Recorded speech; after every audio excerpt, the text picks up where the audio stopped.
에스겔 9장 1절에서 마지막 11절까지 말씀 한 절씩 교독합니다. 또 그가 큰 소리로 내 귀에 외쳐 이르되 이 성읍을 관할하는 자들이 각기 죽이는 무기를 손에 들고 나오게 하라 하시더라.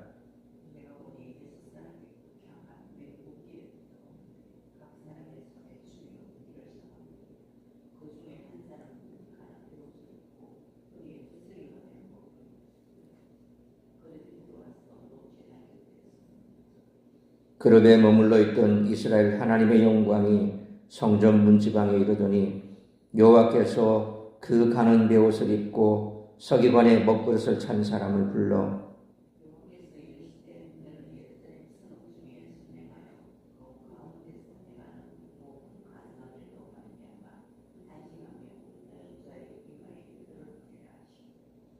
그들에 대하여 내 귀에 이르시되 너희는 그를 따라 성읍 중에 다니며 불쌍히 여기지 말며 긍휼을 베풀지 말고 쳐서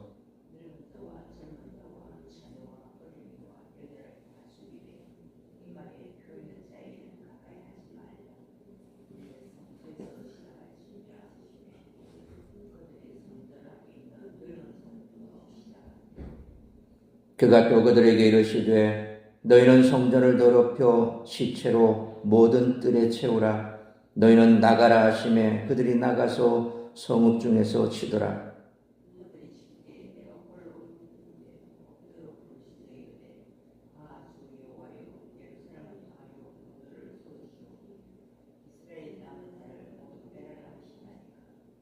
그가 내게 이르시되 이스라엘과 유다 족속의 죄악이 심히 중하여 그 땅에 피가 가득하며 그 성읍의 불법이 찬나니 이는 그들이 이르기를 여호와께서 이 땅을 버리셨으며 여호와께서 보지 아니하신다 함이라.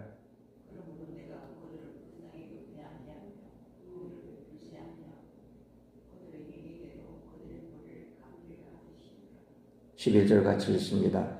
보라, 가는 베옷을 입고 허리에 먹그릇을 찬 사람이 복명하여 이르되 주께서 내게 명령하신 대로 내가 준행하였나이다 하더라.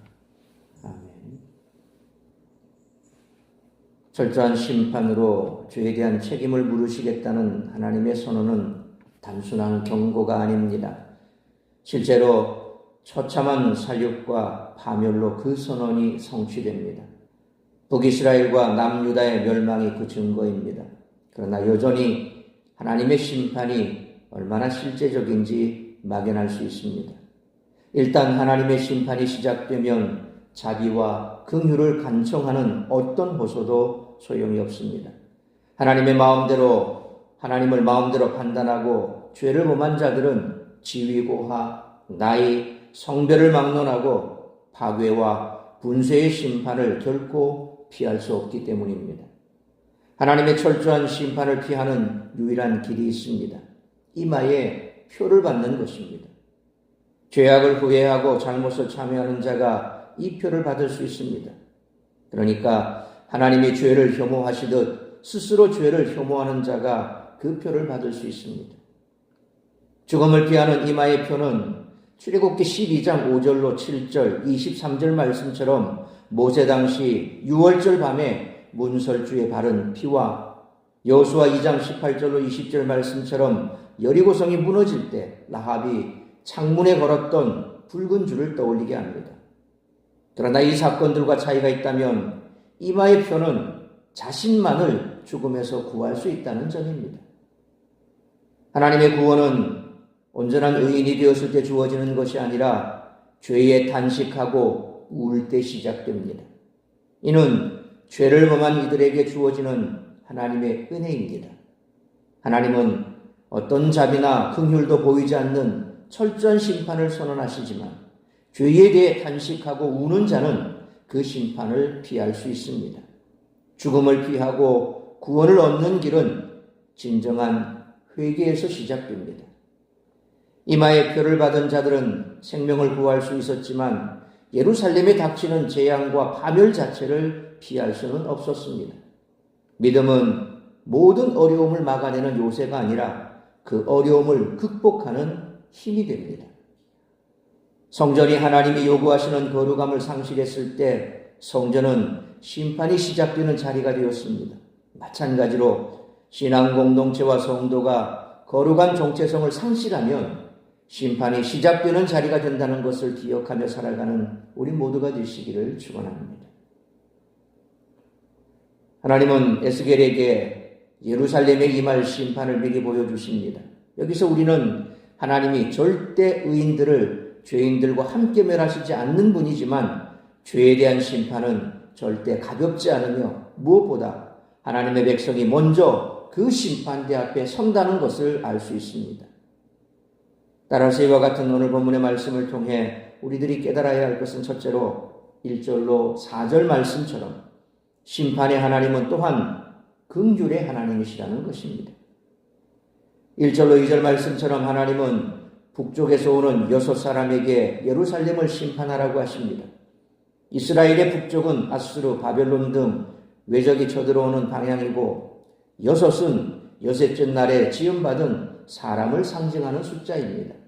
그래서 요한계시록에 보면 짐승의 수는 666이라 그렇게 되어 있습니다. 이 6이 가리키는 것은 바로 사람의 수라는 것이죠. 이는 사람에 의해 재앙 곧 전쟁으로 예루살렘을 치실 것을 알게 하십니다. 그들은 각자 자기 무기를 손에 들고 있었지만 그중 한 사람은 전쟁을 위한 복장이 아니라 아마포 곧 가는 베옷을 입고 서기관에 먹그릇을 차고 있었습니다. 하나님은 그에게 3절로 4절 말씀처럼 예루살렘 성성을 다니며 성읍 가운데에서 이루어지는 가증한 일로 단식하고 우는 자의 이마에 표를 하라고 명령하십니다. 비록 바벨론의 침공에 의해 예루살렘이 파괴되었으나 이마에 표를 받은 자 곧 죄악에 대해 단식하며 회개하는 자들은 그 침략자들을 통해서라도 보호받을 것을 보여주시는 것입니다. 그러므로 죄악에 대한 심판은 준엄할 것이지만 하나님을 믿고 따르는 자들은 그 과정에서 주님이 보호하심으로 죄악에 대해 단식하며 회개하는 우리 모두가 되시기를 축원합니다. 두 번째로 5절로 7절 말씀처럼 구원하심과 직분에 합당한 삶을 살아야 한다는 것입니다. 하나님은 5절로 6절 상반절 말씀처럼 손에 무기를 든 사람들에게 이마에 표를 받지 못한 자들을 남녀노소 구분 없이 모두 죽이라고 명하십니다. 이 사륙은 성소에서부터 시작되는데 6절 하반절 말씀처럼 성전 앞에 있는 늙은 자들 곧 제사장들과 장로들이 가장 먼저 죽임을 당했습니다. 하나님의 집 성전에서 사륙이 벌어지는 것은 상상조차 할 수 없는 일이지만 하나님은 7절 말씀처럼 성전 뜰을 시체로 채운 이후에 성전에서 예루살렘 성읍으로 나아가 계속 사륙을 행하게 하십니다. 심판은 이렇게 성전 곧 하나님의 집에서부터 시작됩니다. 하나님이 세상을 심판하실 때 가장 먼저 심판하실 대상은 교회, 그 중에서도 목회자와 장로들이라는 경고이기도 하다는 것입니다. 그러므로 우리가 세상에서 빛과 소금으로 살아가도록 부르심을 받았다는 사실을 간과하고 다른 사람들과 다를 바 없이 살아간다면 하나님의 두려운 징계를 피할 수 없음을 잊지 말고 우리를 구원하신 구원하심과 직분에 합당한 삶을 살아가는 우리 모두가 되시기를 축원합니다. 세 번째로 8절로 마지막 11절 말씀처럼 성도가 먼저 깨어서 하나님께 순종하는 모범을 보여야 한다는 것입니다. 에스겔은 사륙의 광경이 너무나 충격적이었는지 8절 말씀처럼 이스라엘의 남은 자를 모두 멸하시겠냐며 하나님 앞에 엎드려 부르짖습니다. 이마에 표를 받은 사람들 곧 남은 자들은 사륙을 피하겠지만 에스겔의 눈에는 표를 받아 심판의 칼을 피하는 사람을 거의 보지 못했던 모양입니다. 그러나 하나님은 9절로 10절 말씀처럼 백성들의 죄악이 너무 무거워 성읍에 가득 찼다고 하시며 심판을 멈추지 않으십니다. 마치 소돔에 의인 10명이 없었던 것처럼 거룩한 성 예루살렘에 심판의 칼날을 피할 수 있는 의인이 그토록 적어서 선지자의 눈에 띄지 않을 정도였습니다. 이는 우리에게 주어진 강력한 경고입니다. 11절 말씀은 하나님의 사명을 위임받은 자가 그에게 부과된 명령에 따라 순종하여 일을 처리했음을 하나님께 보고하는 내용입니다. 하나님의 사역자에게 있어서 순종은 중요한 실천 강령 중 하나입니다. 그러므로 사무엘상 15장 22절 하반절로 23절 상반절 말씀에 순종이 제사보다 낫고 듣는 것이 순양의 기름보다 나으니 이는 거역하는 것은 점치는 죄와 같고 완고한 것은 사신 우상에게 절하는 죄와 같으니라 라는 말씀처럼 진정으로 먼저 깨어서 하나님께 순종하는 모범을 보일 수 있는 우리 모두가 되시기를 축원합니다. 사랑하는 성도 여러분, 하나님은 죄악을 용납하지 않으십니다. 성전의 제사장과 장로라 해도 넘어가지 않으십니다. 물론 그 가운데 의로운 자들을 보호하시지만 하나님의 심판은 결코 가볍지 않습니다. 그러므로 세상의 가치관을 따라 살다가 결국 하나님의 심판 앞에 놓일 수밖에 없으며 세상의 심판을 당하기 전에 교회가 먼저 심판을 당한다는 사실을 명심하고 죄악에서 돌이켜 즉시 회개하며 말씀을 따라 거룩하게 살기를 결단하고 먼저 깨어서 하나님께 순종하는 모범을 보일 수 있는 우리 모두가 되시기를 주님의 이름으로 축원합니다. 기도하겠습니다. 걸어가신 아버지 하나님, 은혜와 사랑을 감사합니다. 오늘도 이 새벽을 깨워 말씀으로 예배로 하루를 시작하게 하시니 감사합니다. 오늘 주신 말씀 가슴에 새기며 반드시 우리 주님 심판주로 이 땅에 다시 오실 그날은 있을 것입니다. 하나님의 심판이 있을 그때에 과연 그 심판을 견뎌낼 자가 얼마나 있겠습니까? 그러므로 주님 이 땅에 다시 오실 때에 내가 믿는 자를 보겠느냐 탄식하신 그 탄식이 오늘 우리 가운데 얼마나 가까이 왔는지를 다시 한번 깨달아야 할 것입니다.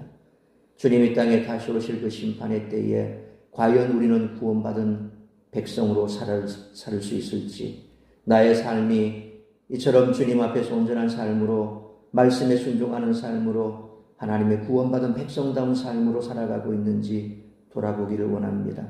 말씀 앞에 서서 다시 한번 우리의 삶 가운데 회개하고 돌이켜야 할 부분은 없는지 주님 앞에 회개하고 돌이켜 새로운 삶을 살아가기로, 말씀에 순종하는 삶을 살아가기로 결단하는 귀하고 복된 시간 되게 하여 주옵소서.